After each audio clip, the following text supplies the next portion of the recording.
It's Brock, sir. Edward Brock Jr. I come before you today, humbled and humiliated, to ask you for one thing.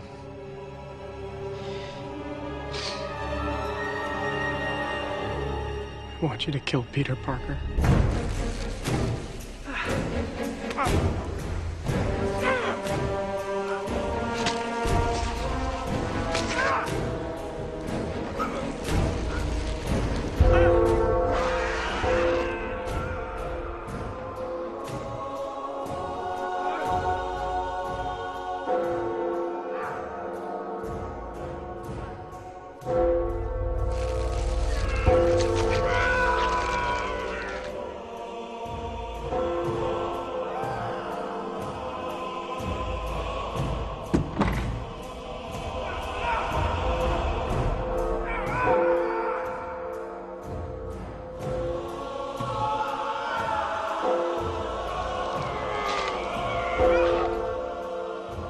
Parker.